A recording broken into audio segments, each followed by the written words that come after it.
ஜெபம் செய்வோம். எங்கள் அன்பின் பரலோக பிதாவே, கர்த்தராகிய இயேசு கிறிஸ்துவின் மூலம் உம்மண்டையிலே வருகிறோம்.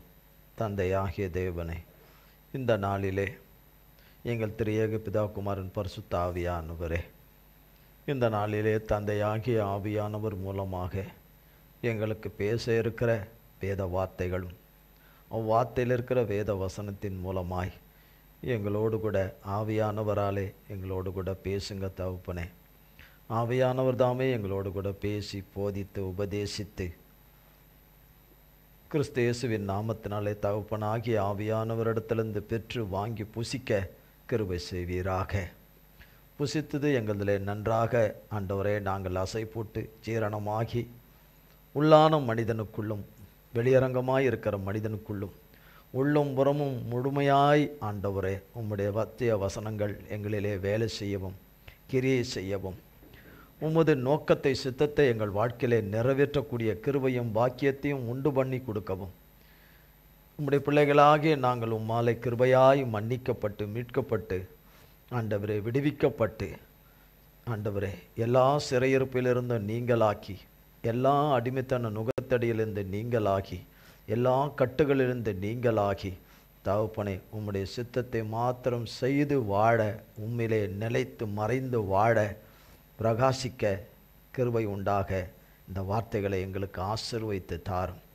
மெய்யாகவே எங்களுக்கு மிகுந்த ஆசீர்வாதமாக ஆசீர்வதித்து தருகிற உம்முடைய வார்த்தைகளை ஆசீர்வதித்து தாரும்.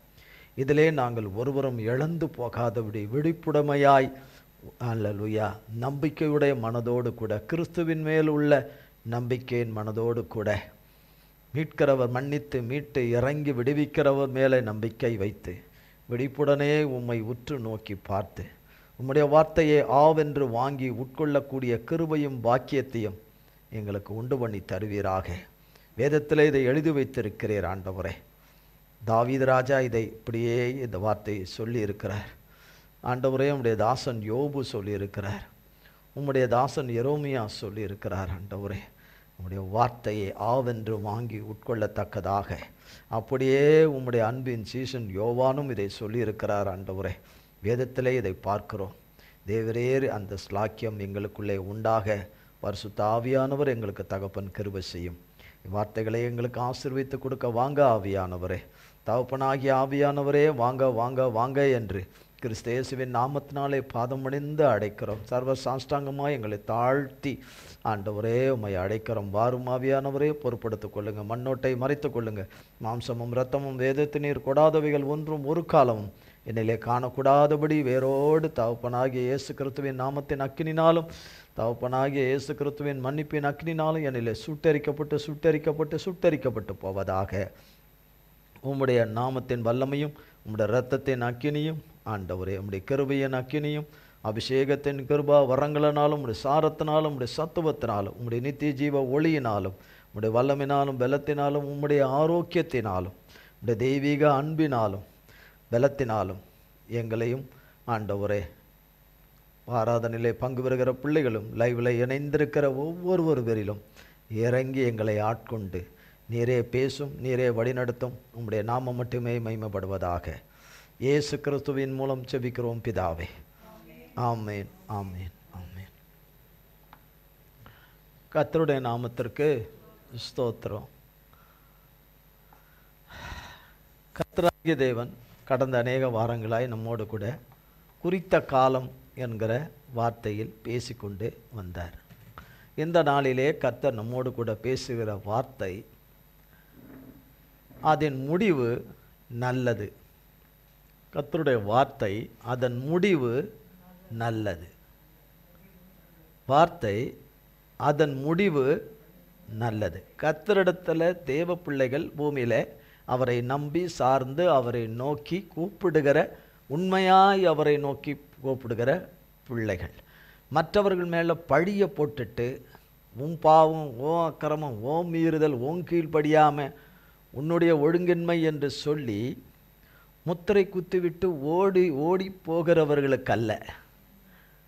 தேவனே என்னை மன்னியும், பாவியாகி என் மேல் கிருபையாயிரும், பாவம் என்னுடையது, அக்கிரமம் என்னுடையது, மீறுதல் என்னுடையது, கீழ்ப்படியாமை என்னுடையது, உம்மை விட்டு விலகி போன பாவி, உம்மை விட்டு தூரம் போன பாவி, ஆண்டவரே உம்முடைய வார்த்தையை கேளாமல் போன பாவி, நீர் சொன்னதை செய்யாமல் போன பாவி, செய்யாதே என்று சொன்னதை செய்த பாவி, பாவியாகி என் மேல் இரக்கம் பாராட்டும் என்று தேவன் பார்வையிலே உண்மையாய் மனம் திரும்பி மனம் கசந்து அழுகிற பிள்ளைகளுக்குத்தான் கர்த்தர் நல்ல முடிவுகளை வைத்திருக்கிறார்.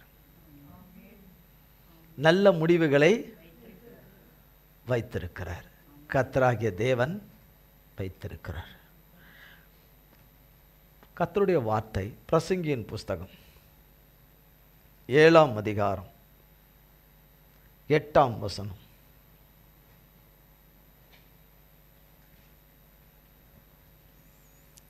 ஒரு காரியத்தின் துவக்கத்தை பார்க்கிலும் அதன் முடிவு நல்லது, பெருமை உள்ளவனை பார்க்கிலும் பொறுமை உள்ளவன் உத்தமன்.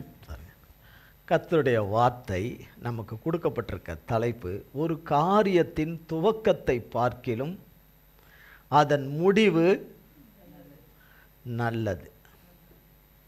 ஒரு காரியத்தின் துவக்கத்தை பார்க்கிலும் அதன் முடிவு நல்லது. ஒரு திருமணமான பிள்ளைகளுக்கு கர்த்தர் ஒரு பிள்ளையின் பாக்கியத்தை அருளி செய்கிறார் என்று கேள்விப்படும் போது முடிவு வந்துடல, அது தொடக்கம். ஒரு குழந்தை உருவாகி இருக்குது, ஒரு தாயின் கருவிலே உருவாகி இருக்கு, ஒரு மகளுடைய வயிற்றிலே கற்பத்திலே உருவாகி இருக்கு என்று சொன்னால் அது முடிவல்ல. அந்த காரியத்தில், குழந்தை உண்டான காரியத்தில், எல்லாத்துக்கும் ஒரு காரியம் இருக்குது. குழந்தை கர்த்தராலே உண்டான கிருபையாய் அவருடைய தயவினாலே உண்டான காரியத்துக்கு உருவாகியிருக்கு. ஆனால் அது எப்படி உருவாகியிருக்கு, எப்படி உருவாகி வருகிறது என்பதை இன்றைக்கு விஞ்ஞானத்தில் சகலவிதமான கண்டுபிடிப்புகள் இருந்தாலும் கூட அந்த பிள்ளை முழுமையாய் கர்த்தர் தாயும் பிள்ளையும் பிரித்து சுகத்தோடும் அந்த குழந்தை சுஸ்த புத்தியோடும் நல்ல ஆரோக்கியத்தோடும் நல்ல உடல் அவயங்களிலே ஒரு குறையும் உள்ளும் புறமும் குறையில்லாமல் பிறக்கணும். அதுவும் நல்ல ஒரு நிறைந்த ஆயுசோடு பிறக்கணும். கர்த்தருடைய கிருபையும் இரக்கத்தையும் தேவனுடைய ஆவியானவருடைய அனுக்கிரகத்தையும் பெற்ற பிள்ளையாக பிறக்கணும். அது முழுமையாய் வரும்போது அந்த பிள்ளை வந்த பிள்ளை ஒரு நாளிலே ஒரு காலத்திலே திரும்ப அது வந்த இடத்துக்கு எங்கிருந்து வந்ததோ, விண்ணுலகத்திலிருந்து வந்ததோ அங்கேயே அது புறப்பட்டு போகணும். ஒரு முடிவு காலம் என்று ஒன்று உண்டு, அந்த காலத்திலே போகணும்.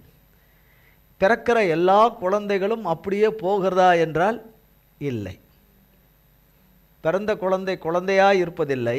அது வளர்ந்து வளர்ந்து சிறு பிள்ளையாய் வளர்ந்து பிறகு வாலிப பிள்ளையாய் வளர்ந்து நடுத்தர வயதாய் வந்து வயோதிகராய் வந்து மூப்பு வந்து அது முடிவு பெறுது, வாழ்க்கையில் முடிவு பெறுகிறது.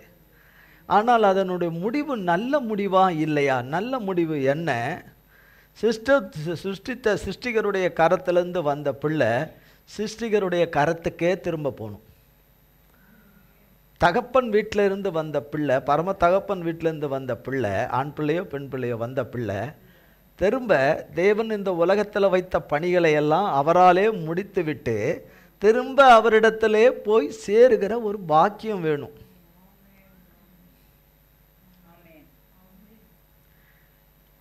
அதன் முடிவு நல்லது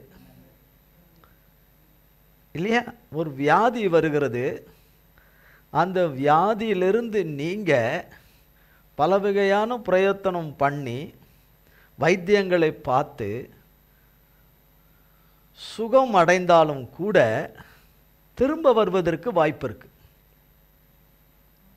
அந்த வியாதி திரும்ப வருவதற்கு வாய்ப்பு இருக்கு. ஆனால் தேவன் சுகம் கொடுத்து விட்டால், கொடுத்தவரோடு கூட இருந்து விட்டால், கொடுத்தவரை விட்டுட்டு போயிட்டா, சுகம் மட்டும் வாங்கிட்டு கொடுத்தவரை விட்டுட்டு போயிட்டா திரும்ப வந்துடும். சுகத்தை கொடுத்த சுகமளிக்கிற ராஃபாவோடு இருந்துட்டா, குணமாக்கின கர்த்தரோடு கூட இருந்துட்டா, ஆரோக்கியத்தின் ஊற்றாகிய ஜீவநதியாகிய அவரோடு இருந்துட்டா அது திரும்ப வராது. அதன் முடிவு நல்ல முடிவு. அதனுடைய முடிவு நல்ல முடிவு. ஒரு பரீட்சை ரிசல்ட் வருது, நாளை தினம் எழுதுகிறாங்க +2 எக்ஸாம் பிள்ளைங்க. கர்த்தர் அவர்களை ஆசீர்வதிப்பாராக. இந்த பிள்ளைகள் எல்லாம் கர்த்தருடைய நாமத்தினாலே வெற்றி அடைவார்களாக. கர்த்தருடைய நாமத்தினாலே அவர்களுக்கு நல்லா கட் ஆஃப் மார்க் அவர்களுக்கு கிடைப்பதாக. அவர்கள் எதிர்பார்க்கிற காலேஜிலே சேர்க்கிற கிருபைகள் கிடைப்பதாக. அதற்கு வேண்டிய ஃபீஸ் தேவைகள் அவர்களுக்கு கட்டப்படுகிற பாக்கியங்கள் கர்த்தராலே உண்டாவதாக. கர்த்தர் அந்த தேவைகளை சந்திப்பாராக. யாரும் கட்டடிக்காமல் பிட்டடிக்காமல் காப்பாற்றப்படுவார்களாக. பறக்கும் படையினர் பிடிக்காதபடி காப்பாற்றப்படுவார்களாக. கர்த்தருடைய நாமத்திற்கு ஸ்தோத்திரம். லட்சோப பிள்ளைகள் நாளை தினத்தில் எழுதுகிறார்கள். கர்த்தர் அவர்களை ஆசீர்வதிப்பார். அந்த காலகட்டத்தில் அந்த பிள்ளைகளுக்கு சுகவீனம், பலவீனம், ஆபத்து, பயம், நடுக்கம் எதுவும் வந்துடாதபடி, சத்ருவின் கிரியைகள் வந்துடாதபடி, துன்மார்க்கருடைய ஆலோசனையில் விழுந்துராதபடி, சக மாணவன் சொல்லுகிற பேச்சை கேட்டு விழுந்துராதபடி, அதிலும் பிள்ளைகள் எல்லோரும் கர்த்தருடைய பிள்ளைகள் அல்ல, அத்தனை பிள்ளைகளும் காப்பாற்றப்படுவார்களாக. கர்த்தருடைய நாமத்தினாலே காப்பாற்றப்படுவார்களாக. அதில் ரிசல்ட் வரும்போது அது அவர்களுக்கு ஒரு நல்ல முடிவு. அவர்களுக்கு அது நல்ல ஒரு ரிசல்ட் வரும்போது நல்ல முடிவு. ஒரு மகன் 750 மார்க்கு தான் எடுப்பான் 1200க்குன்னு தெரிஞ்சாலும் அவனுக்கு ஒரு 850 கிடைச்சிருச்சுன்னா 750 தான் பெறுவான். ஆனால் 850 வந்துருச்சு அப்படின்னா அந்த பையனுக்கு என்னவா இருக்கும்? அவனுக்கு சந்தோஷமாக தான் இருக்கும். வீட்டாருக்கு சந்தோஷம் இருக்காது. இது ஏற்றிச்சு ஒரு 900 எடுத்தா என்னவா? அது நல்ல முடிவு இல்லை. இருதயம் ஒரு ஏற்றுக்கொண்டு பாஸ் ஆனதே பெரிய விஷயம். அதுலேயும் ஃபஸ்ட் கிளாஸில் பாஸ் ஆனது பெரிய விஷயம். அதை விட கூடுதலான விதத்தில் பாஸ் ஆனது ஒரு பெரிய விஷயம் என்று எடுத்துக்கொள்கிற மனப்பக்குவம் இல்லை என்றால் அது நல்ல முடிவு இல்லை. அது நல்ல முடிவு அல்ல. ஒரு காரியத்தின் துவக்கத்தை பார்க்கிலும் அதனுடைய முடிவு நல்லது. அதே அதிகாரத்தில் 1ஆம் வசனமும் 2ஆம் வசனமும், பரிமள தைலத்தை பார்க்கிலும் நற்கீர்த்தியும் ஒருவனுடைய ஜனன நாளை பார்க்கிலும் மரண நாளும் நல்லது. ஒருவனுடைய பிறந்த நாளை விட அவனுடைய மரண நாள் நல்லது. ஒருவனுடைய பிறந்த நாளை காட்டிலும் மரண நாள் நல்லது. அவன் பிறந்து வளர்ந்து அவனுடைய முடிவு என்ன என்பது அந்த மரண வீட்டுக்கு போகும்போது தெரியும். அந்த மனிதருடைய வாழ்க்கை எப்படி என்று. மரண நாள் நல்லது என்று. 2ஆம் வசனம் பாருங்க. விருந்து வீட்டுக்கு போவதிலும் துக்க வீட்டுக்கு போவது நலம். இதிலே எல்லா மனுஷரின் முடிவும் காணப்படும். உயிரோடு இருக்கிறவன் இதை தன் மனதிலே சிந்திப்பான். உயிரோடு இருக்கிறவன் யாரு? நம்ம எல்லாரும் தான். விருந்து வீட்டுக்கு போவதிலும் துக்க வீட்டுக்கு போவது நலம். இதில் எல்லா மனுஷரின் முடிவும் காணப்படும். எல்லா மனுஷருடைய முடிவும் காணப்படும் என்று. அப்போ ஒரு காரியத்தின் துவக்கம், அந்த மனிதன் பிறந்து அவன் முடிவு பெறும்போது இது நல்ல முடிவு என்று அநேகருக்கு கிடையாது. இந்த உலகத்தில் பிறக்கிற ஒவ்வொருவரையும் தேவன் வீணாக சொத்தையாக இருந்து போகிறதுக்கு படைக்கலை என்பது வேதம் சொல்லுகிறது. ஒவ்வொருவருடைய படைப்பிலும் தேவன் ஒவ்வொரு மனிதனையும் மனுஷையும் பிள்ளைகளை ஆணோ பெண்ணோ படைத்த பிள்ளைகளுக்கு ஒரு நோக்கத்தை அவர் வைத்து தான் பிறக்க வைக்கிறார். அந்த நோக்கம் அவராலே அவர் கரத்தினாலே நிறைவேறி முடிக்கும் போது அது நல்ல முடிவு. அவரவர்கள் அந்தந்த பிள்ளையாண்டான் மேலே அந்த மகள் மேலே ஆசைப்பட்டபடியெல்லாம் நடந்தது. இந்த உலகத்தில் அவன் ஆசைப்பட்டதெல்லாம் நடந்தது, அவன் விரும்பினதெல்லாம் நடந்தது என்பதை காட்டிலும் தேவன் அவன் மேலே அவன் மேலே வைத்த விருப்பம் எல்லாம் நிறைவேறிற்று. என் பிள்ளைகளை நிறைவேற்றினேன், நிறைவேற்றி முடித்தேன் என்று கர்த்தர் நிறைவேற்றி முடித்து கூட்டிகிட்டு போகிறது தான் நல்ல முடிவு. கூட்டிகிட்டு போகிறது தான் என்னென்ன, என்னை கொண்டு அவர் என்ன பயன்படுத்த போகிறாரு, என்னை கொண்டு என்ன செய்ய போகிறாரு, என்னை கொண்டு என்ன பண்ண போகிறாரு, இதுக்கு மேலே நான் இருந்து என்ன பண்ண போகிறேன். தேவன் கூட்டிகிட்டு போகிற நாள் வரைக்கும் வெயிட் பண்ணிக்கிட்டு இருக்கிறேன். அது வரைக்கும் ஏன் வெயிட் பண்ணணும்? அதுக்கு இடையிலே கூப்பிட்டு போயிடலாமே. இன்னும் எதுக்கு 1 வருஷம் 2 வருஷம் கூட்டணும், கூட்டிகிட்டு போயிடலாமேன்னு அப்படின்னு அவசரப்பட்டால் பரலோகத்துக்கு போக முடியாது. அவர் வச்சிருக்கிற அந்த நாள் பரியந்தமும் பரலோகத்துக்கு போகிற தகுதி உண்டாகிற நாள். அந்த தகுதி உண்டாகி முடிந்த உடனே கூப்பிட்டு போயிடுவார். நான் வரமாட்டேன்னு சொன்னாலும் முடியவே முடியாது. நான் வரமாட்டேன், இன்னும் 2 நாள் எக்ஸ்டெண்ட் பண்ணி கொடுங்கன்னு சொன்னவர் தரமாட்டார். 2 மணி நேரம் எக்ஸ்டெண்ட் பண்ணி கொடுக்க சொன்னவர் தரமாட்டார். தெரியாமல் ஒரு நேரம் கெஞ்சி விட்டான், நான் வந்துடுறேன்னு. இப்போ கொஞ்சம் வந்துடுறேன், கொள்ளு பேத்தி வர்றதா இருக்குது, கொள்ளு பேத்தியை பார்த்துட்டு வந்துடுறேன்னு, நீ யாரையும் பார்க்க வேணா வந்து சேருன்னு. அவ்வளோதான், முடிஞ்சு போச்சு. அந்த சத்தம் கூட கேட்காது நமக்கு. வா வந்து சேரலாம் சத்தம் கேட்காது. போயிடுவோம் ஆட்டோமேட்டிக்காக போய் சேர்ந்துருவோம். கூப்பிடுறப்போ வந்துடுவார்லாம் வரமாட்டார். அவர் கூப்பிட்டுக்கிற நாளிலே யார்கிட்டையும் சொல்லாமல் கூட்டிகிட்டு போயிடுவார். கூட்டிக்கிட்டு போயிடுவார். அதனால் ஒருவேளை இன்றைக்கி வராரா நாளைக்கு வராரா அப்படிலாம் கற்பனைக்கு போயிடாதீங்க தயவுசெய்து. இன்றைக்கி வருவாரோ நாளைக்கு வருவாரோ, அச்சோ இது என்னடா இது.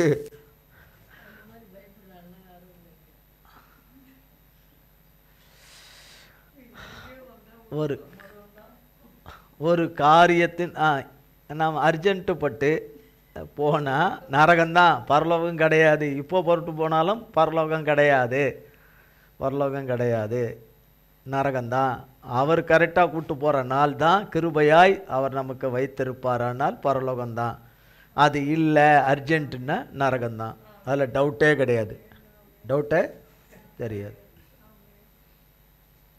நான் நரகத்துக்கு போகிறேன்னு தெரிஞ்சிருந்தால் நான் எதுவுமே செஞ்சுருக்க மாட்டேனே, செஞ்சும் நரகத்துக்கு போகணுன்னா நான் செய்யாமலே நரகத்துக்கு போயிருப்பானே அப்படின்னு சொல்கிற ஆட்களும் இருப்பாங்க. இப்படியெல்லாம் கேள்வி கேட்குற ஆட்கள், பேசக்கூடியவங்க இருப்பாங்க இந்த உலகத்தில். அப்போது ஒரு காரியத்தின் துவக்கத்தை பார்க்கலாம், அதன் முடிவு நல்லது. நீதிமொழிகள் 23ஆம் அதிகாரம் 18ஆம் வசனம்.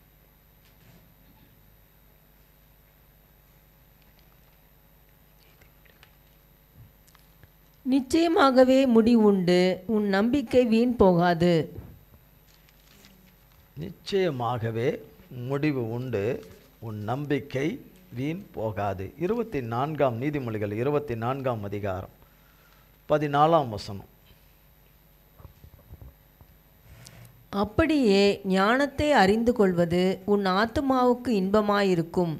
அதை பெற்றுக்கொண்டால் அது முடிவில் உதவும். உன் நம்பிக்கை வீண் போகாது.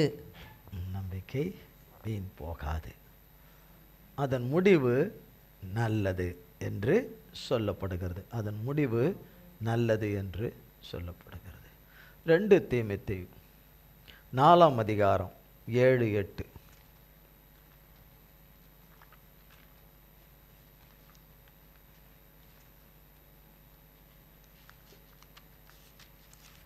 நல்ல போராட்டத்தை போராடினேன், ஓட்டத்தை முடித்தேன், விசுவாசத்தை காத்து கொண்டேன். இது முதல் நீதியின் கிரீடம் எனக்காக வைக்கப்பட்டிருக்கிறது.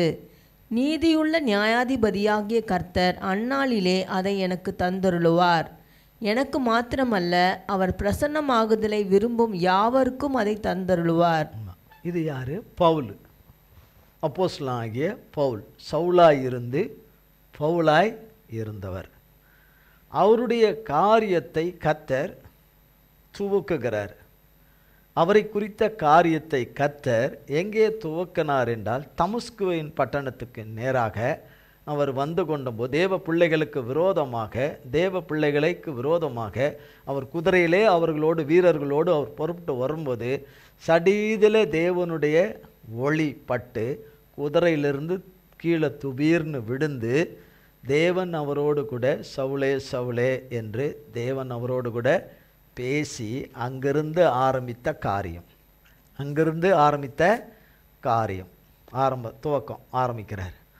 அவரை ரட்சிக்கிற காரியத்தை ஆரம்பிக்கும் போது அவரோடு கூட இருந்தவர்கள் கொண்டவர்கள் அவருக்கு கிறிஸ்துவை குறித்ததான இல்லை, பிதாவாகிய தேவனை குறித்த வைராக்கியம் உள்ளவர், கிறிஸ்துவாகிய இயேசு கிறிஸ்துவை மறுதளித்தவர். ஆனால் ஆண்டவர் அவரை கர்த்தர் சந்தித்த பிறகு அவர் வாழ்க்கை மாறுகிறது. ஆனால் அவர் மிகப்பெரிய ஒரு அப்போஸ்தலனாக, புறஜாதிகளுக்கு அவர் சுவிசேஷத்தை அறிவிக்கிற அப்போஸ்தலனாக ஏராளமான ஜனங்களை கர்த்தருடைய நாமத்தினாலே ரட்சிக்கிற கர்த்தர் அவர் மூலமாய் ரட்சிப்புக்கு கொண்டு வரத்தக்கதாகவும் இருளில் இருக்கிற ஜனங்களை வெளிச்சத்துக்கு கொண்டு வரத்தக்க ஒரு அற்புதமான அப்போஸ்தலனாக ஏராளமான திருச்சபைகளை பூமியிலே அநேக தேசங்களிலே திருச்சபைகளை நிறுவக்கூடிய கிருபைகளை எல்லாம் அவருக்கு கொடுத்தார். அவருடைய கடைசி நாட்களிலே, அவருடைய வாழ்க்கையின் இந்த தேகத்தை விட்டு பிரியக்கூடிய நாட்கள் வருகிறது. அப்பொழுது இந்த வார்த்தையை அவர் சொல்லுகிறார். 6ஆம் வசனம் சொல்லப்படுகிறது. எல்லாவற்றிலும் பாருங்க, 5ஆம் இன்னும் சொல்லப்போனால் 4ஆம் வசனத்திலிருந்து வாசிங்க. 4, 5, 6. சத்தியத்துக்கு செவியை விலக்கி கட்டுக்கதைகளுக்கு சாய்ந்து போகும் காலம் வரும். பாருங்க, சத்தியத்துக்கு செவியை விலக்கி பொய் சொல்லுகிறவங்க உன் வீடை தேடி வருவாங்க. பொய் சொல்லுகிறவர்கள் உன் வீடை தேடி, நீ எங்கே இருக்கிறியோ அங்கெல்லாம் தேடி வருவாங்க. ஃபோனில் வருவாங்க, எதில் வருவாங்களோ ஆக வருவாங்க. அவங்க அதுக்கு நீ விலகணும். அப்படி செவிக்கு விலக்கி சத்தியத்துக்கு காது கொடுக்காதபடி, உண்மையுள்ள தேவன் சொல்லியிருக்கிற வார்த்தைக்கு செவி கொடுக்காதபடி விலகி போகிறதும், கட்டுக்கதை, என்ன கதை? கட்டுக்கதைகளுக்கு சாய்ந்து போகும் காலம் வரும். அதில் நீ மாட்டிராத, அதில் நீ அழிஞ்சிராத. கர்த்தர் நல்ல முடிவை வச்சிருக்கிறாரு. ஆனால் பிசாசு கொண்டு வருகிற முடிவுக்கு செவி கொடுத்துறாத. பிசாசு சொல்கிற வார்த்தைகளுக்கு பிசாசு மனுஷன் மூலியமா மனுஷி மூலியமா வருவான். முன்ன பின்ன தெரியாத மனுஷன் மூலியமா வரமாட்டான். ஒன்று உறவுக்காரங்க மூலியமா வருவான், உறவுக்காரங்க மூலியமாக வருவான், அறிமுகமானவங்க மூலியமாக வருவான், விசுவாசிகள் என்ற போர்வையில் உள்ளவங்க மூலியமாக வருவான், வேலை ஸ்தலங்களில் வருவாங்க, தொழில் ஸ்தலத்தில் வருவாங்க, படிக்கிற இடத்துலேருந்து வருவாங்க. பலவிதமான முறையில் ஆக மொத்தத்தில் கொஞ்சமாவது தெரியாதவங்க வரமாட்டாங்க, தெரிஞ்ச வரைக்கும் தான் வருவாங்க. எச்சரிக்கையாய் இரு என்று சொல்கிறார். தீமோத்தேயுக்கு சொல்லும்போது சொல்கிறார், இந்த வார்த்தையை சொல்லுகிறார். 5ஆம் வசனம் பாருங்க. நீயோ எல்லாவற்றிலும் மன தெளிவுள்ளவனாயிரு, தீங்கு அனுபவி. பாருங்க, நீ எல்லாவற்றிலும் மன தெளிவுள்ளவனாக தெளிவுள்ளவளாக இரு. என்னவா இரு? தீங்கு அனுபவி. என்னன்னு சொல்றாரு? என்னன்னு சொல்றாரு? அவருடைய மகனுக்கு, அவருடைய ஆவிக்குரிய வளர்ப்பு மகனுக்கு தீங்கு அனுபவி. சுவிசேஷகனுடைய வேலையை செய், உன் ஊழியத்தை நிறைவேற்று. சுவிசேஷகனுடைய வேலையை செய், அதான் சுவிசேஷத்தை அறிவிக்கிற வேலையை செய், உன் ஊழியத்தை நிறைவேற்று என்று அவர் தன் தேகத்தை விட்டு பிரிகிற காலம் வருதுன்னு சொல்ல வரும்போது இதெல்லாம் சொல்றார். சொல்லிட்டு 6ஆம் வசனம், ஏனென்றால் நான் இப்பொழுதே பானபலியாக வார்க்கப்பட்டு போகிறேன், நான் தேகத்தை விட்டு பிரியும் காலம் வந்தது. பாருங்க, ஆண்டவர் எனக்கு கொடுத்த தாளந்து திறமைகள், எனக்கு கொடுத்த வரங்கள், எனக்கு என்னென்னலாம் கொடுத்தாரோ அது எல்லாம் செலவு பண்ணியாச்சு. எல்லாம் நிறைய பேருக்கு செலவு பண்ணாமல் கொடுத்ததெல்லாம் வச்சுக்கிட்டு கல்லறைக்கு போயிடுறவங்க இருக்கிறாங்க, யூஸ் பண்ணாமல். தேவன் இந்த உலகத்தில் அந்தந்த பிள்ளைகளை கொண்டு செய்யணும் என்றதுக்கு மறுப்பு தெரிவித்து கீழ்ப்படியாமல் இருந்து காலத்தை நஷ்டமாக்கி, காலங்களை எல்லாவற்றையும் ஒட்டுமொத்தமாக நஷ்டமாக்கி அவர் சித்தத்தில் வாழாதபடி சொந்த சித்தத்தில் வாழ்ந்து தேவன் கொடுத்த எல்லாவற்றோடு கூட போய் கல்லறைக்குள்ளே போயிடுறவங்க இருக்கிறாங்க. ஆனால் இவரோ எல்லாவற்றையும் முழுவதுமாய் செலவழித்து, அதான் பானபலியாக ஒன்று கூட வைக்கலை. கர்த்தர் கொடுத்ததை எல்லாம் கர்த்தருடைய நாமத்தில், கர்த்தருடைய வழியில், கர்த்தருடைய சித்தத்தில் செலவு செஞ்சிட்டார். வார்க்கப்பட்டேன், நான் தேகத்தை விட்டு பிரியும் காலம் வந்தது. எல்லோரும் இப்படி சொல்கிறதில்ல, எல்லோரும் இப்படி சொல்கிறது கிடையாது. கல்லறையில் வசனங்கள் வேணால் நிறைய போட்டிருப்பாங்க, ஆனால் அந்த கல்லறைக்குள்ளே இருக்கிறவங்க அதன் மாதிரி வாழ்ந்தாங்களா இல்லையான்னு பரலோகத்துக்கு தான் தெரியும். நல்ல போராட்டத்தை போராடினேன், ஓட்டத்தை முடித்தேன், விசுவாசத்தை காத்து கொண்டேன்.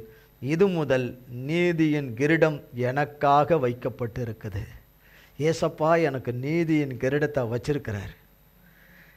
நல்ல முடிவு வரும் காலத்தில், முடிவு வந்த பிறகு காலத்தில் எனக்கு நீதியின் கிரீடத்தை வச்சிருக்க எல்லாம் கொடுத்துருக்கிறார். கொடுத்து அவர் சொல்கிறார், கடைசி அந்த வசனத்திலே கடைசியில் சொல்கிறாரு, நியாயாதிபதியாகிய கர்த்தர் நீதி உள்ள நியாயாதிபதியாகிய கர்த்தர் அந்நாளிலே அதை எனக்கு தந்தருளுவார். எனக்கு மாத்திரமல்ல, அவர் பிரசன்னமாக்குதலை விரும்புகிற யாவருக்கும் அதை தருவார். பவுலாகிய எனக்கு மட்டும் இல்லை, அவருடைய அடிச்சுவடியில் அவர் சித்தத்தில் வர்றவங்க, வழி நடத்தப்பட்டு வர்றவங்க, கடைசி பரியந்தமும் முடிவு பரியந்தமும் கர்த்தரில் நிலை நிற்கிறவங்க, முடிவு பரியந்தமும் நிலை நிற்கிறவங்களுக்கு எனக்கு மட்டும் இல்லை இந்த நீதியின் கிரீடம், உங்களுக்கும் இந்த நீதியின் கிரீடத்தை கொடுப்பார்னு சொல்றார். வெறுமனே வாழ்ந்துட்டு வெறுமனே இருந்துட்டு போகிறதுக்கு இல்லை. அவர் கொடுத்த பணியை, அவர் கொடுத்த வேலை என்னவோ இந்த உலகத்தில் ஒவ்வொருவருக்கும் அவரவருக்கு வெவ்வேறு இருக்கும். எல்லாருக்கும் ஒரே மாதிரி கிடையாது. இந்த பூமியில் நிறைய இருக்கும். அதை அவரால் நிறைவேற்றி முடிக்கப்பட்ட அவரிடத்துல போகிறவங்களுக்கு தான் இந்த நீதியின் கிரீடம். அது போகிறவங்களுக்கு தான் இந்த நீதியின் கிரீடம். யாக்கோபு 1ஆம் அதிகாரம் 12ஆம் வசனம்.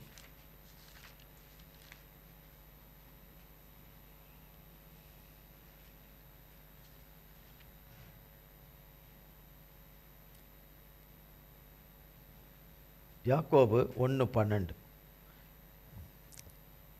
சோதனையை சகிக்கிற மனுஷன் பாக்கியவான், அவன் உத்தமன் என்று விளங்கின பின்பு கர்த்தர் தம்மிடத்தில் அன்பு கூறுகிறவர்களுக்கு வாக்குத்தத்தம் பண்ணின ஜீவ கிரீடத்தை பெறுவான். அது நீதியின் கிரீடம், இது ஜீவ கிரீடம். அது நீதியின் கிரீடம், இது ஜீவ கிரீடம். சோதனையை சகிக்கிற மனுஷன் பாக்கியவான், அவன் உத்தமன் என்று அந்த முடிவில், அந்த சோதனையின் முடிவில் அது விளங்கும் போது, அந்த சோதனையின் முடிவில் நல்லது என்று ரிசல்ட் வரும்போது, பாஸ்னு ரிசல்ட் வரும்போது அவனுக்கு ஜீவ கிரீடத்தை கொடுப்பார். அவனுக்கு ஜீவ கிரீடத்தை கொடுப்பார். 1 பேதுரு 1ஆம் அதிகாரம் 7ஆம் வசனம்.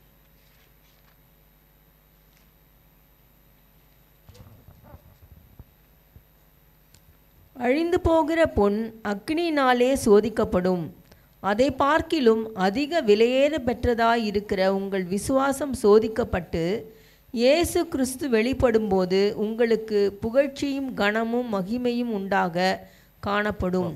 ஆமாம், இந்த சோதனையில், இந்த விசுவாச பரீட்சையின் சோதனையில் கர்த்தராலே வெற்றி பெறும்போது அதான் நல்ல முடிவு.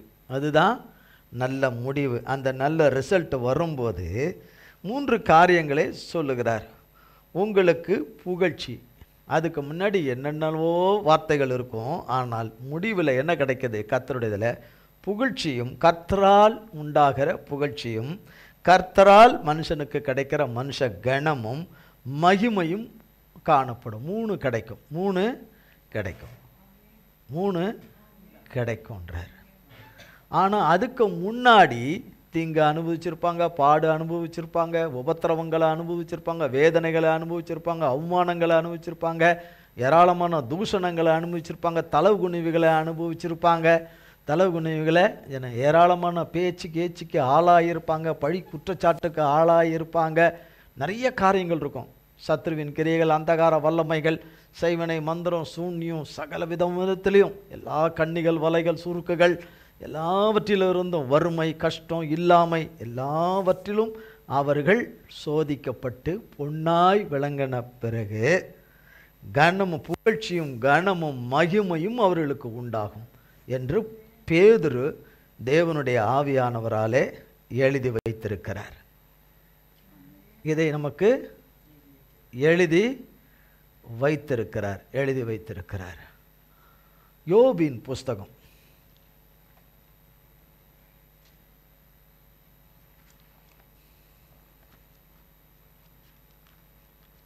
8ஆம் அதிகாரம்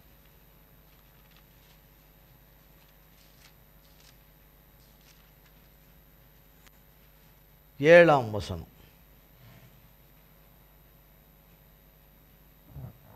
உம்முடைய துவக்கம் அற்பமாயிருந்தாலும் உம்முடைய முடிவு சம்பூர்ணமாயிருக்கும். உம்முடைய துவக்கம் அற்பமாக இருந்தாலும் உம்முடைய முடிவு சம்பூர்ணமாய் இருக்கும் என்று யோபு 8ஆம் அதிகாரத்தில் எழுதப்பட்டிருக்குது. ஒரு காரியத்தின் துவக்கத்தை பார்க்கிலும் அதனுடைய முடிவு நல்லது. யோபுடைய வாழ்க்கை நன்றாக இருந்தது, செழுமையாக இருந்தது, செழிப்பாக இருந்தது, சமாதானம் நிறைந்ததாக இருந்தது, தேவனுக்கு உகந்ததாக இருந்தது, தேவனுடைய கரத்துக்குள்ள காக்கப்பட்ட வாழ்க்கையாக இருந்தது. ஒரு சோதனை வந்தது. சோதனைக்காரனாகிய சாத்தான் வந்தான். கர்த்தர்கிட்ட கேட்டான், நீர் வேலி அடித்து அவனை அருமையாக வச்சிருக்கிறீர், அவனை இந்த தேசத்திலேயே கிழக்கு தேசத்திலே மிகப்பெரிய செல்வந்தனாக வச்சிருக்கிறீர், அவனுக்கு காசு பணத்துக்கு குறைவு கிடையாது, சாப்பாட்டுக்கு துணிமணிக்கு குறைவு கிடையாது, அவன் சம்பளம் கொடுக்கறதுக்குனே ஆயிரக்கணக்கான வேலைக்காரங்களை வச்சிருக்கிறான், அவ்வளவு பெரிய செழிப்பில் இருக்கிறான், உண்மை ஏன் அவன் ஆராதிக்க மாட்டான், ஏன் உங்கள் மேலே இதுவாக இருக்க மாட்டான்?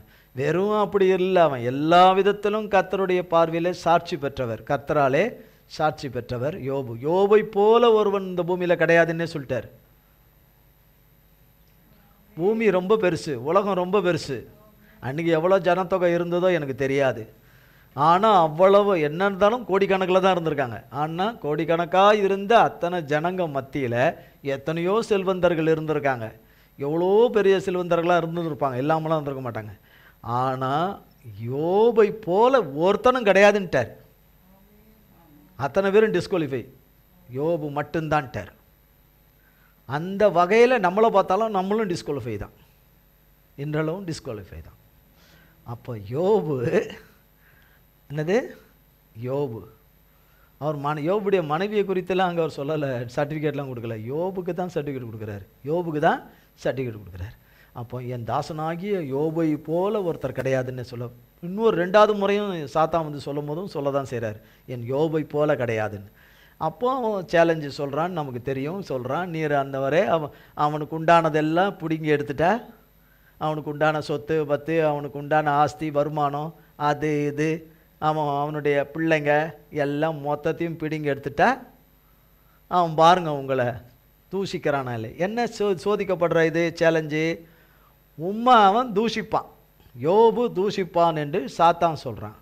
தேவன் சொல்கிறாரு, என் தாசனாகிய யோபு என்னை தூஷிக்க மாட்டான்றார். பாருங்க, காரியத்தை துவக்கிறேன், நீங்கள் பர்மிஷன் கொடுங்க, துவக்கிறேன், அவன் தூஷிக்கிற முடிவுக்கு வரானா இல்லையான்னு பாருங்க அப்படின்றான் சாத்தான். தேவன் சொல்கிறாரு, நீ பண்ணு, அவன் ஜீவனில் மட்டும் கை வைக்கக்கூடாது, மற்றபடி ஏந்தான்னு சொல்லி அவன் போய் எல்லா வேலையும் நடப்பிச்சிட்றான். இந்த காரியம் துவங்குது, எல்லாமே பயங்கரமான துக்கமும் சோகமும் வேதனையும், நொறுக்குதல் மேலே நொறுக்குதல், நொறுக்குதல் மேலே நொறுக்குதல். நம்மை போல தான் யோபுவும் அந்த காலத்தில் அந்த கஷ்டத்தை அனுபவித்தார். ஆமென். நம்மளை மாதிரியா?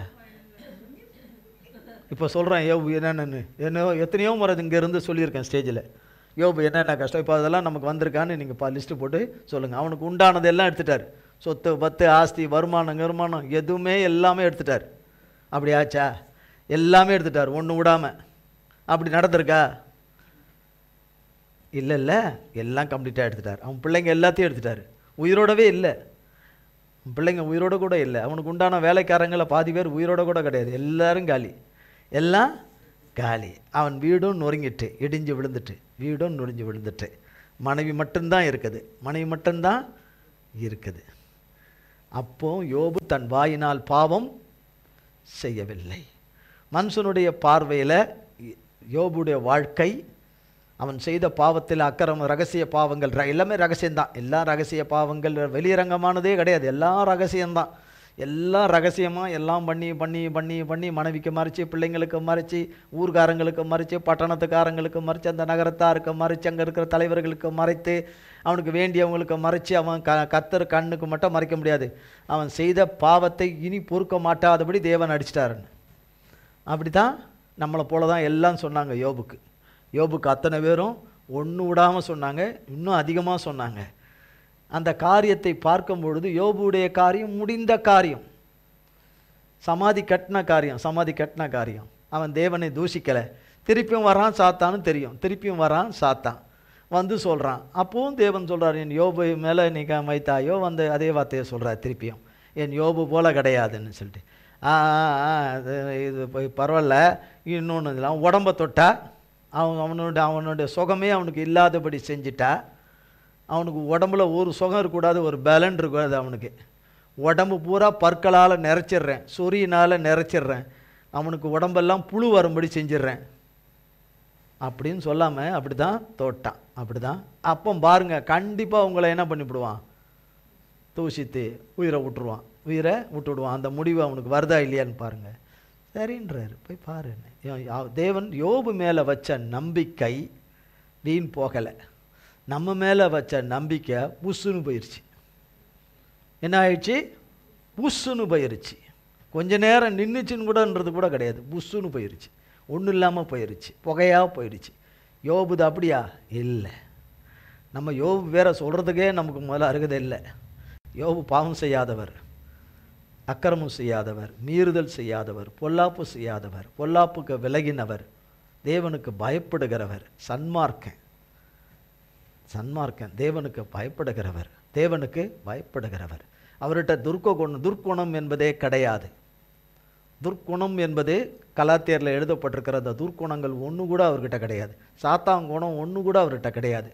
சாத்தானுடைய குணத்துக்கும் அவருக்கும் சம்பந்தமே கிடையாது. அவர் தேவ குணலட்சணங்களை உடையவராய், தேவனை தரித்தவராய் இருந்தார். யோபு தூஷிக்கலை. அப்படி தொட்டும் கூட சரீரங்கள் அப்படி ஆணும் போனும் கூட அங்கலாய்க்கிறாரு, புலம்புறாரு, அழுவுறாரு, கதறாரு, ஊக்கரலிடுறாரு, இதெல்லாம் பண்ணுறாரு. இதெல்லாம் ஆனால் நீர் தேவன் இல்லை என்று அவர் சொல்லலை. நீர் தேவன் இல்லை என்று சொல்லலை. தேவனை மறுதலிக்கலை, அங்கலாய்க்கிறாரு. அது தேவனுடைய பார்வையில் பாவமாக இல்லை, அது மீறுதலாக இல்லை, அது அக்கிரமமாய் இல்லை. அவனுக்கு ஆறுதல் சொல்ல வந்த அந்த 3 சிநேகிதர்களும் 7 நாள் அவனோடு கூட துக்க வஸ்திரம் தரித்து கொண்டு எல்லாமே அவனோடு கூட கடந்துட்டு 7 நாள் கழித்த பிறகு நம்மளை மாதிரி தான் ஆரம்பிக்கிறாங்க எல்லாம். நீ அதை பண்ணியிருப்ப, இதை பண்ணியிருப்ப, இதை செஞ்சிருப்ப, நாங்கள் சொல்கிறபடி கேளு, நீ ஒத்துக்க மாட்டுற, பார்த்தியா உன்கிட்ட இருமாப்பு இருப்போம், உன்கிட்ட கர்வம் இருக்குது, பார்த்தியா நீ மற்றவங்கள மாடு மாதிரி வேலை செஞ்சுருப்ப, எருமை மாடு மாதிரி வேலை செய்ய வச்சுருப்ப, அதை செஞ்சுருப்ப, இதை செஞ்சுருப்ப, என்னென்னவோ அவன் மேலே பழிய போட்டு தேவன் எப்படிப்பட்டவர் தெரியுமா? தேவனை உயர்த்துற மாதிரி உயர்த்தி யோபுவை வார்த்தையாலே குத்தி கிழிக்கிறாங்க. அதுலேயும் அவன் எந்த தவறும் தப்பிதமும் செய்யலை. தேவனுடைய பார்வையில் செய்யலை. யோபு 15ஆம் அதிகாரம் 9-17.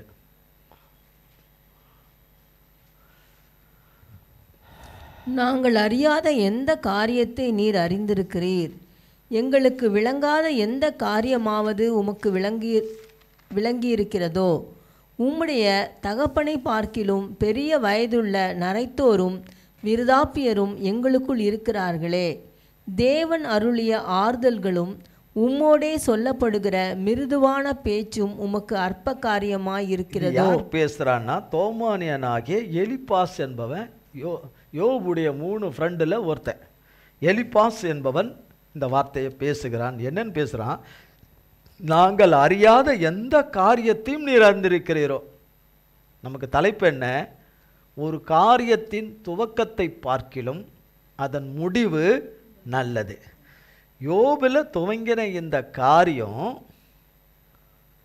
காரியம் முடிஞ்சு போன காரியமாக இருக்க. மனுஷனுடைய ஞானத்தில், மனுஷனுடைய அறிவில், மனுஷனுடைய வாழ்வில், பார்வையில், அவங்க பார்க்குற காட்சியில், நடந்த சம்பவத்தில், நடந்து கொண்டிருக்கிற காரியத்தில் பார்க்கும் பொழுது அது ஒன்றுமில்லாதது, அது உருக்குலைந்து ஒன்றும் இல்லாமல் போயிடுச்சு.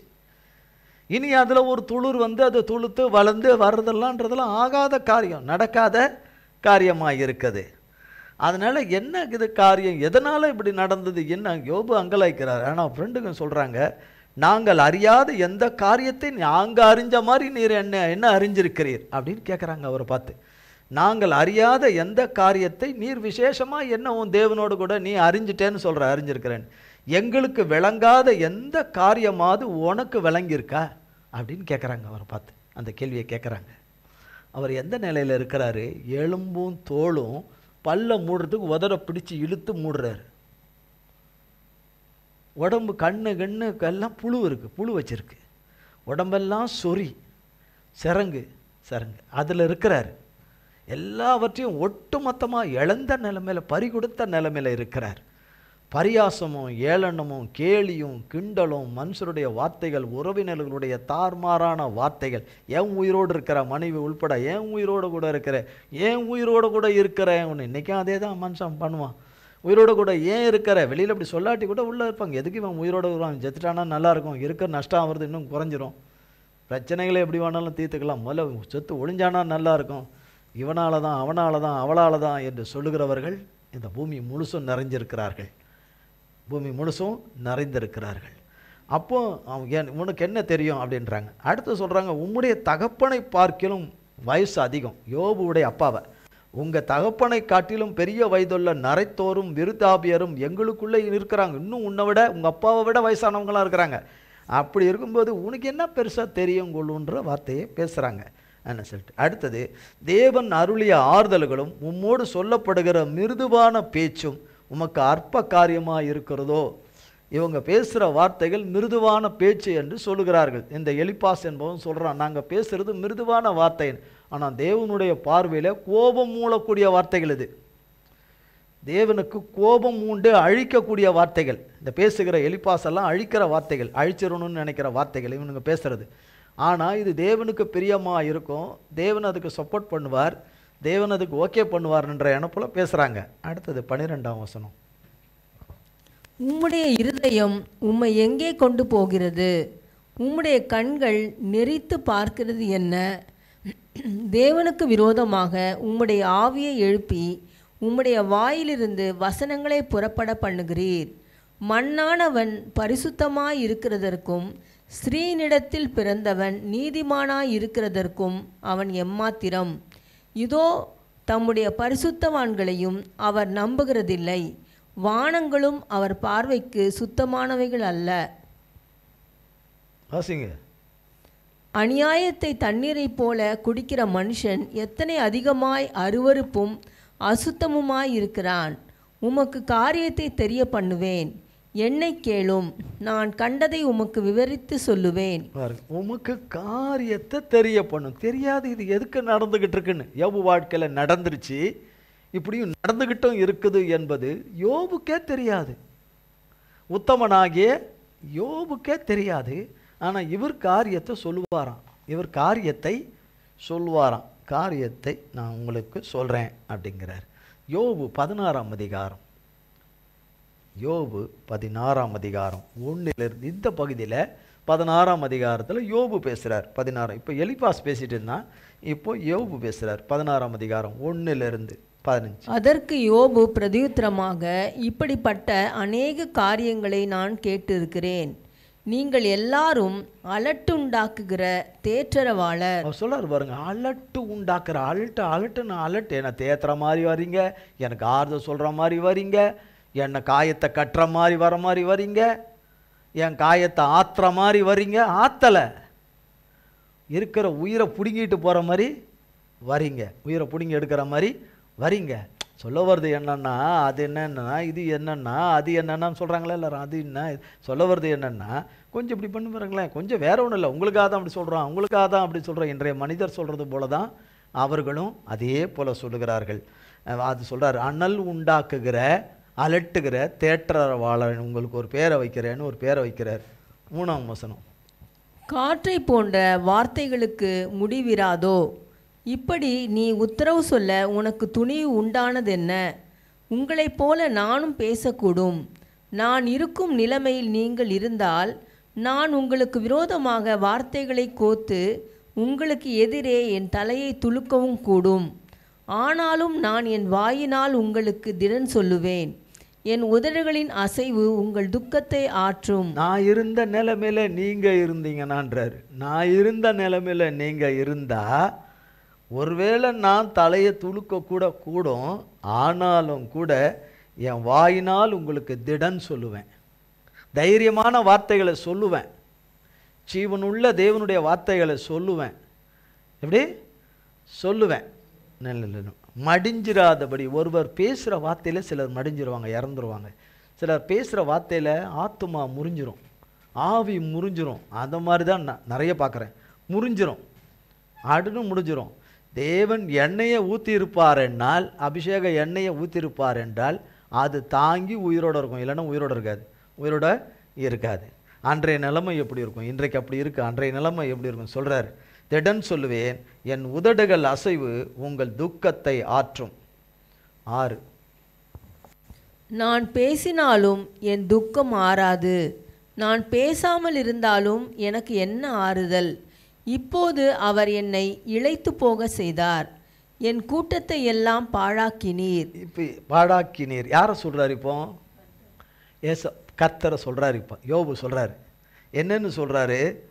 நான் பேசினாலும் எனக்கு என்ன துக்கம் ஆறாது, என் துக்கம் ஆறாது. நான் பேசாமல் இருந்தாலும் எனக்கு என்ன ஆறுதல்? எனக்கு எந்த ஆறுதலும் இல்லை. அவர் என்னை இளைத்து போக செய்தார். என் கூட்டத்தை எல்லாம் பாழாக்கினார். என் கூட்டத்தை எல்லாம் பாழாக்கினார். யோபு சொல்றார் பாழாக்கினார் என்று. 8 நீர் என்னை சுருங்கி போக பண்ணினது அதற்கு சாட்சி. என் மெலிவு என்னில் அத்தாட்சியாக நின்று என் முகத்துக்கு முன்பாக உத்தரவு சொல்லும். என்னை பகைக்கிறவனுடைய கோபம் என்னை பீறுகிறது. என் பேரில் பற்கடிக்கிறான். என் சத்துரு கொடிய கண்ணினால் என்னை பார்க்கிறான். எனக்கு விரோதமாக தங்கள் வாயை விரிவாய் திறந்தார்கள். நிந்தையாக என்னை கன்னத்தில் அடித்தார்கள். எனக்கு விரோதமாக ஏகமாய் கூட்டம் கூடினார்கள். தேவன் என்னை அநியாயக்காரன் வசமாக ஒப்புவித்து துன்மார்க்கரின் கையில் என்னை அகப்பட பண்ணினார். இது எல்லாம் அவர் இவ்வளவு அங்கலாய்க்கிற இதுக்குள்ளேயே ஒரு தீர்க்க தரிசனமான வார்த்தைகள் அவர் வாயிலிருந்து வருது. ஏசப்பாவை குறித்து சொல்றாரு. ஏசப்பா குறித்து சொல்றாரு. அவர் இருந்த காலம் நம்ம இருக்கிற இப்போ காலத்துக்கும் அவர் இருந்த காலத்துக்கும் 5500 வருஷம். இது நடந்தது 5000 வருஷத்துக்கு மேலே. இந்த சம்பவம் இப்போ பேசப்படுகிற சம்பவம் யோபு 5000 வருடங்களுக்கு கடந்த வருடங்கள். அதுக்கு பிறகு யோபு இருந்த காலத்துக்கு பிறகு 3000 வருடங்கள் கடந்த பிறகு வரப்போகிற ஏசப்பாவை குறித்து தேவனுடைய ஆவியில் சொல்கிற வார்த்தைகள் இதுதான். 10, 11 அதனுடைய வார்த்தைகள் தான். நான் சுகமாய் வாழ்ந்திருந்தேன். அவர் என்னை நறுக்கி என் பிடரியை பிடித்து என்னை நொறுக்கி என்னை தமக்கு லக்காக நிறுத்தினார். அவருடைய வில்லாளர் என்னை சூழ்ந்து கொண்டார்கள். என் ஈரலை தப்பவிடாமல் பிளந்தார். என் பிச்சை தரையில் ஊற்றிவிட்டார். நொறுக்குதலின் மேல் நொறுக்குதலை என் மேல் வரப்பண்ணினார். பராக்கிரமசாலியைப் போல என் மேல் பாய்ந்தார். நான் இரட்டு சேலையை தைத்து என் தோளின் மேல் போர்த்து கொண்டேன். என் மகிமையை புழுதியிலே போட்டுவிட்டேன். அழுவுறாரு, கதர்றாரு, சொல்லி சொல்லி சொல்லி கதர்றாரு. அடுத்தது பாருங்க, யோபு 19ஆம் அதிகாரம். யோபு 19ஆம் அதிகாரம் 1, 2, 3. யோபு பிரதியுத்தரமாக, நீங்கள் எந்த மட்டும் என் ஆத்துமாவை வருத்தப்படுத்தி வார்த்தைகளினால் என்னை நொறுக்குவீர்கள். சொல்ற பாருங்க, நொறுக்குன்னு நொறுக்கிறீங்களே, திருப்தியே ஆக மாட்டேங்கிறீங்க. இன்னைக்கு நிறைய பேர் தானே இருக்காங்க. நொறுக்கு நொறுக்கு நொறுக்கு நொறுக்கு. ஒரு நல்ல முடிவு வரும் மட்டும் அவர்களுக்கு நல்ல முடிவை பற்றி தெரியாது. நல்ல முடிவு தேவ பிள்ளைகளில் வர வரைக்கும் நொறுக்கிற ஊழியத்தை நொறுக்கு நொறுக்கு நொறுக்குன்னு நொறுக்க சொல்கிறாரு. நீங்கள் எந்த மட்டும் என் ஆத்துமாவை வருத்தப்படுத்தி வார்த்தையினால் என்னை என்ன செய்கிறீங்க? நொறுக்கு நொறுக்குன்னு நொறுக்கிறீங்க.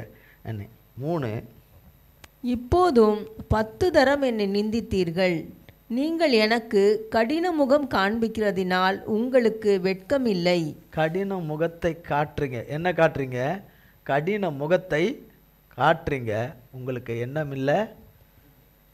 உங்களுக்கு எண்ணம் இல்லை. என்ன இல்லை? வெட்கம் இல்லை என்றார் சொல்கிறான். யோபு 17ஆம் அதிகாரம். யோபு 17ஆம் அதிகாரம் 1ஆம் வசனமும். யோபு 17ஆம் அதிகாரம் 1ஆம் வசனம். என் சுவாசம் ஒழிகிறது, என் நாட்கள் முடிகிறது, பிரேத குழி எனக்கு ஆயத்தமாய் இருக்கிறது. 6ஆம் வசனம். ஜனங்களுக்குள்ளே அவர் என்னை பழமொழியாக வைத்தார். அவர்கள் முகத்துக்கு முன் நான் அருவருப்பானேன். 3ஆம் வசனம். தேவரீர் என் காரியத்தை மேல் போட்டுக்கொண்டு எனக்காக பிணைப்படுவீராக. வேறே யார் எனக்கு கை கொடுக்கத்தக்கவர்? இவ்வளவு அங்கலாச்சிட்டு ஒரு வார்த்தையை சொல்றாரு. இவ்வளவு அழுது புலம்பு ஒரு வறுமையான ஒரு வார்த்தையை சொல்றார். தேவரீர் என் காரியத்தை மேற்போட்டு. ஒரு காரியத்தின் துவக்கத்தை பார்க்கிலும் அதன் முடிவு நல்லது என்ற தலைப்பில் தான் கர்த்தருடைய ஆவியானவர் நம்மோடு கூட பேசுகிறார். அதில் இவர் சொல்கிறார், யோபு, தேவரீர் என் காரியத்தை மேல் போட்டுக்கொண்டு எனக்காக பிணைபடுவீராக. வேறு யார் எனக்காக கை கொடுப்பாங்க? உங்களை தவிர வேறு யார் கை கொடுத்து என்னை தூக்க முடியும்? என் நிலைமையை மாற்ற முடியும்? நான் இழந்த பிள்ளைகளை எனக்கு திரும்ப கொடுக்க முடியும்? அவர் எனக்கு ஐஸ்வர்யம் போயிடுச்சேலாம் அவர் கேட்கல. அவர் எந்த இடத்துல என் ஐஸ்வர்யத்தை நீர் பிடுங்கிட்டேரே, எனக்கு உண்டானவைகளை பிடுங்கிட்டேரேன்ல, என் பிள்ளைகளுக்காக நான் அழுவுறேன்றார். 10 பிள்ளைய பறி கொடுத்த பிள்ளைகளுக்காக அழுவுறேன். ஆனால் அவங்கள காட்டிலும் நீங்கள் தான் எனக்கு. ஆனால் உங்களை விட்டுற மாட்டேன். இதெல்லாம் தந்தவர் நீங்கள் தான். கொடுத்தீங்க, நீங்கள் எடுத்துக்கிட்டீங்க. கொடுத்தவரும் எடுத்தவராகி உங்கள் கூட தான் இருப்பேன். உங்ககிட்டையும் என்கிட்டையும் இல்லாத ஒரு விலையேற பெற்ற சுபாவம், தேவ சுபாவம், விலையேற பெற்ற தேவ சுபாவம். அது சொல்லிட்டு சொல்கிறார். யோபு 19ஆம் அதிகாரம், யோபு 19ஆம் அதிகாரம் 7ஆம் வசனத்திலிருந்து 15ஆம் வசனம் வரை. இதோ கொடுமை என்று கூப்பிடுகிறேன், கேட்பார் ஒருவரும் இல்லை. கூக்குரலிடுகிறேன், நியாய விசாரணை இல்லை. நான் கடந்து போகக்கூடாதபடிக்கு அவர் என் பாதையை வேலி அடைத்து என் வழிகளை இருளாக்கி விட்டார். என்னிலிருந்த என் மகிமையை அவர் உரிந்து கொண்டு என் சிரசின் கிரீடத்தை எடுத்து போட்டார். அவர் என்னை 4 புறத்திலும் நாசமாக்கினார். நான் அற்றுப்போகிறேன். என் நம்பிக்கையை ஒரு செடியைப் போல பிடுங்கி போட்டார். அவர் தமது கோபத்தை என்மேல் எரிய பண்ணினார். என்னை தம்முடைய சத்துருக்களில் ஒருவனாக எண்ணிக்கொள்ளுகிறார். அவருடைய தண்டு படைகள் ஏகமாய் வந்து எனக்கு விரோதமாய் தங்கள் வழியை உயர்த்தி என் கூடாரத்தை சுற்றி பாளையமிறங்கினார்கள். என் சகோதரரை என்னை விட்டு தூரப்படுத்தினார். எனக்கு அறிமுகமானவர்கள் எனக்கு அந்நியராய் போனார்கள். என் பந்து ஜனங்கள் விலகி போனார்கள். என் சிநேகிதர் என்னை மறந்து விட்டார்கள். என் வீட்டு ஜனங்களும் என் வேலைக்காரிகளும் என்னை அந்நியனாக எண்ணுகிறார்கள். அவர்கள் பார்வைக்கு நான் பரதேசியானேன். பார்த்தீங்களா, அவர் பார்வைக்கு நான் என்னவானே? பரதேசி ஆனேன், பரதேசி ஆனேன். கத்தர்கிட்ட இப்படி சொல்லி சொல்லி கதறார். இதோ கொடுமை என்னை கொடுமை என்று கூப்பிடுகிறேன், கேட்பார் ஒருவரும் இல்லை. கூக்குரலிடுகிறேன், நியாய விசாரணை இல்லை. நான் கடந்து போகக்கூடாதபடிக்கு அவர் என் பாதையை வேலி அடைத்து என் வழியை இருளாக்கி விட்டார். என்னில் இருந்த என் மகிமையை உரிந்து கொண்டு என் சிரசின் கிரீடத்தை எடுத்து போட்டார். அவர் என்னை 4 புறத்திலும் நாசமாக்கினார். நான் அற்றுப்போகிறேன். என் நம்பிக்கை ஒரு செடியைப் போல பிடுங்கி போட்டுட்டார். அவர் தமது கோபத்தை என்மேல் சொரிய பண்ணினார். என்னை தம்முடைய சத்துருக்களில் ஒருவராக எண்ணிக்கொள்ளுகிறார். அவருடைய தண்டு படைகள் ஏகமாய் வந்து எனக்கு விரோதமாக தங்கள் வழியை உயர்த்தி என் கூடாரத்தை சுற்றி பாளையம் இறங்கினார்கள். என் சகோதரர் என்னை விட்டு தூரப்படுத்தி விட்டார். என் சகோதரர்களை என்னை விட்டு தூரப்படுத்தி விட்டார். எனக்கு அறிவுமானவர்கள் எல்லாம் அந்நியராக போய்விட்டார்கள். என் பந்து ஜனங்கள் விலகி போனார்கள். என் சிநேகிதர்கள் என்னை மறந்து விட்டார்கள். நான் பரதேசியானேன் சொல்லி அழுகிறார். கதறுன்னு அழுகிறார்.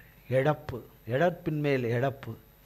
மனுஷனுடைய வார்த்தைகளும் தூஷணங்களும் குசுகுசுன்னு பேசுகிற மனுஷனுடைய வார்த்தைகளும் முகத்துக்கு முன்பாக பேச பயப்பட்டவர்கள், அவன் முன்னாடி நிற்க பயப்பட்டவர்கள், அவன் முன்னாடி நிற்கக்கூடாது, அவன் முன்னாடி தரையில் தான் உட்காரணும். அப்படியெல்லாம் அவனை பார்த்து பயந்தவர்கள் எல்லாம் அவன் மீது என்னென்ன விதமாக நடந்து கொள்ள வேண்டுமோ அவ்வளவு விதமாக அவனிடத்தில் நடந்து கொண்ட ஜனங்கள். 19ஆம் வசனத்திலிருந்து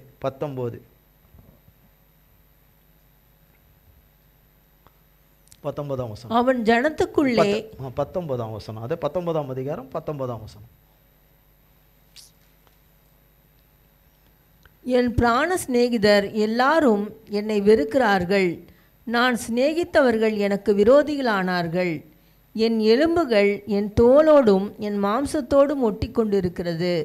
என் பற்களை மூட கொஞ்சம் தோல் மாத்திரம் தப்பினது. என் சிநேகிதரே எனக்கு அவருடைய சரீரம் எப்படி இருக்குன்னு இதில் போட்டிருக்குதுல.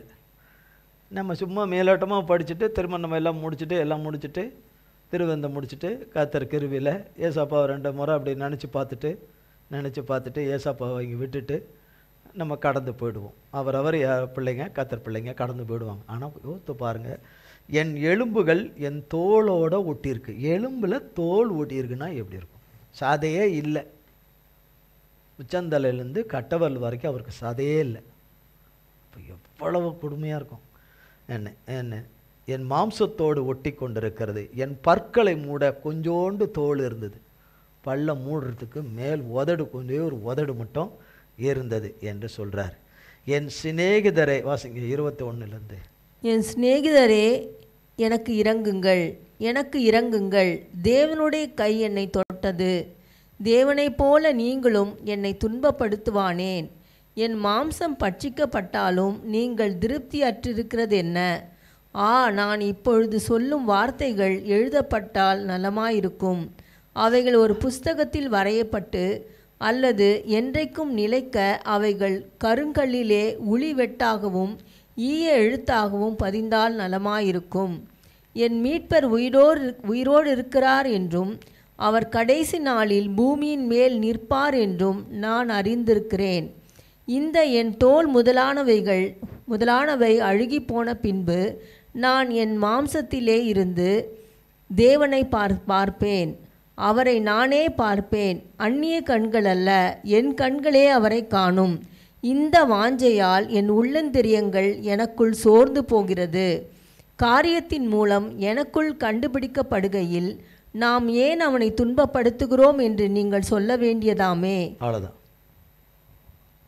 அப்போ இவ்வளவு நடந்து முடிக்கும்போது இப்படி முடிக்கிறார், சொல்லி முடிக்கிறார். நீங்கள் திருப்தியாகவே மாட்டீங்க. பேசுகிற நீங்கள் கொடுக்க மாதிரி கொட்டுற தேளை மாதிரி சர்பம் மாதிரி கொட்டிக்கிட்டு குறை சொல்லிக்கிட்டு குற்றஞ்சாட்டி கொண்டு பழி போட்டுக்கிட்டு கொத்திக்கிட்டே இருக்கிற நீங்கள் எல்லாரும், மனுஷராகிய நீங்கள் எல்லாரும் திருப்தியற்று இருக்கிறீங்க. இன்னும் இவ்வளவு தூரம் நடத்தியும் நீங்கள் என்னவா இருக்கிறீங்க? திருப்தியற்றவர்களாக இருக்கிறீங்க. இப்பொழுது சொல்லும் வார்த்தைகள் எழுதப்பட்டால் நலமாயிருக்கும். அவைகள் ஒரு புஸ்தகத்தில் வரையப்பட்டு அல்லது என்றைக்கும் நிலைக்கும் அவைகள் கருங்கல்லிலே உளிவெட்டாக எழுதப்பட்டால் நலமாயிருக்கும். என் மீட்பர் உயிரோடு இருக்கிறார். அவர் கடைசி நாளில் பூமியின் மேல் நிற்பார். பூமியின் மேல் அதை பார்த்துருப்பார். அது பிறகு பார்த்துடுறார். அதை நிற்பார் என்றும் அறிந்திருக்கிறேன். எனக்கு தெரியும் என் அப்பா வருவார், என் மீட்பர் வருவார், அவர் வந்து நிற்பார் அப்படின்னு சொல்கிறார்.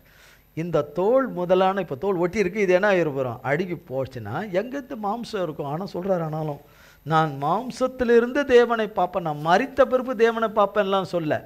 நான் மாம்சத்திலிருந்து தேவனை பார்ப்பேன். நானே பார்ப்பேன். அந்நிய கண்ணு கிடையாது. இன்றைக்கி ஒரு கண்ணெல்லாம் மாற்றி வைக்கிறாங்க இல்லையா? கண்ணு ஒரு உறுப்புகளெல்லாம் மாற்றி வச்சு அதுக்கு ஒரு உயிரோட்டங்கள் எல்லாம் கிடைக்க பெற்று அடுத்தவங்க கண்ணு கிடச்சது அந்த கண்ணில் கூட பார்க்குறதெல்லாம் இருக்கு இல்லையா? அதை கூட தீர்க்க தரிசனமாக எழுதிட்டாரோ என்னவோ. அதனால் சொல்கிறார், அந்நிய கண்கள் அல்ல, என் கண்களே அவரை காணும். இந்த வாஞ்சையால் என் உள்ளந்தரியும் சோர்ந்து போகிறதுன்றார்.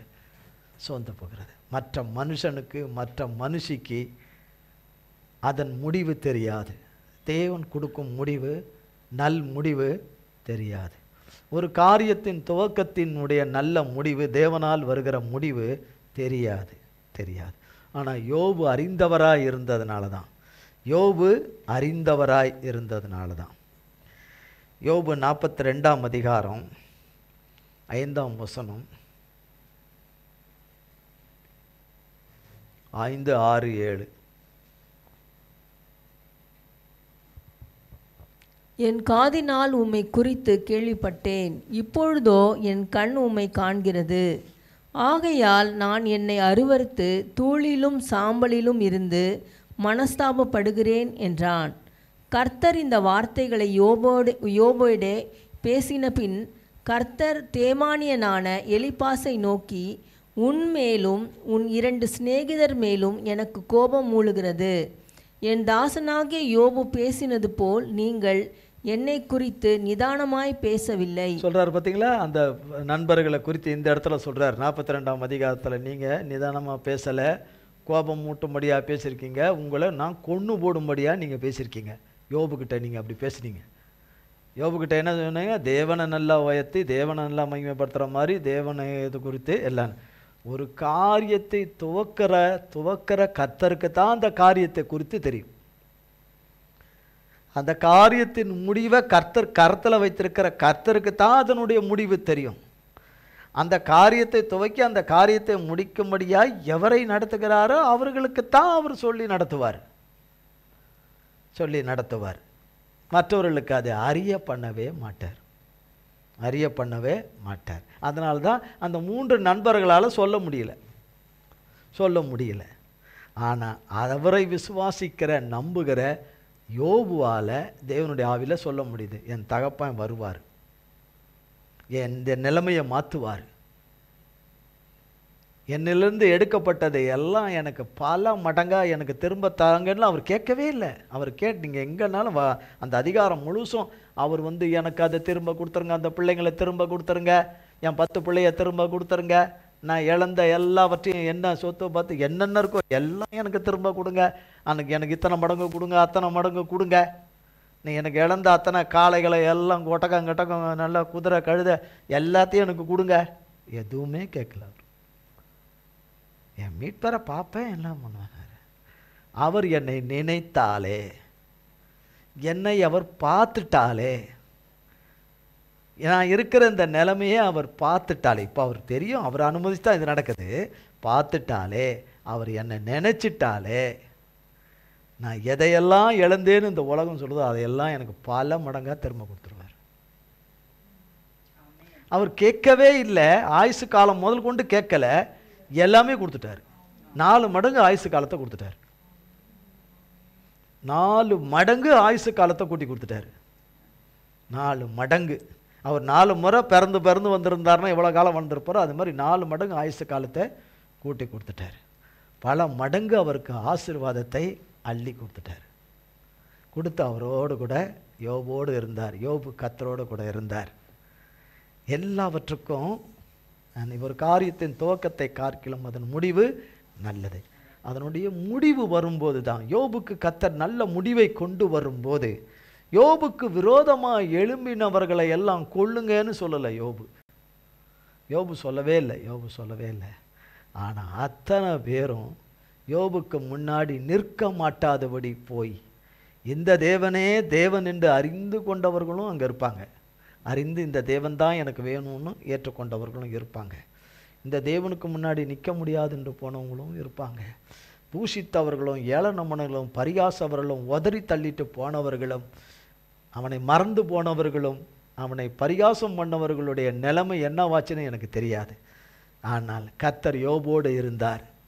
யோபு கர்த்தரோடு கூட இருந்தார்.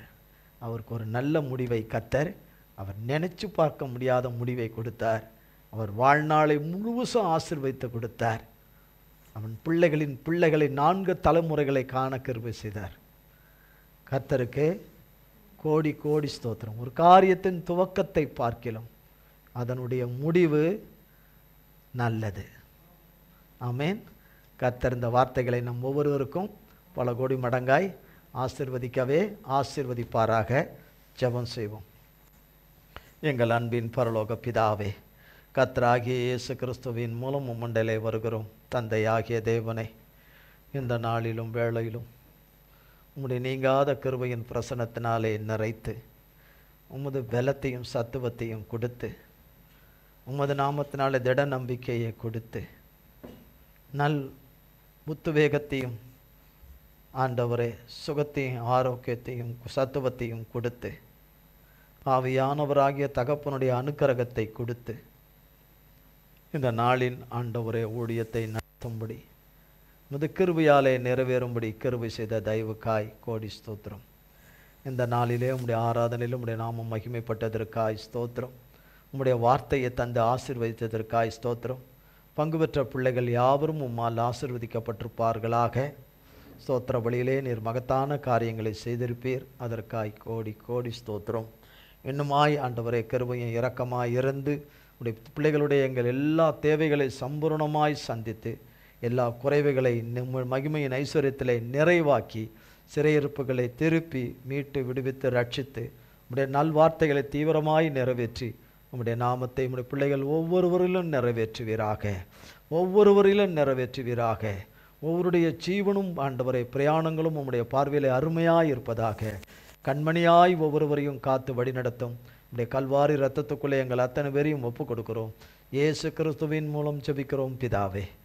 ஆமேன், ஆமேன், ஆமேன். என் ஆத்துமாவே கர்த்தரை ஸ்தோத்திரி, என் முழு உள்ளமையர் பரிசுத்த நாமத்தை ஸ்தோத்திரி. என் ஆத்துமாவே கர்த்தரை ஸ்தோத்திரி, கர்த்தர் செய்த சகல உபகாரங்களை மறவாதே. ஆமேன், ஆமேன். கர்த்தராகிய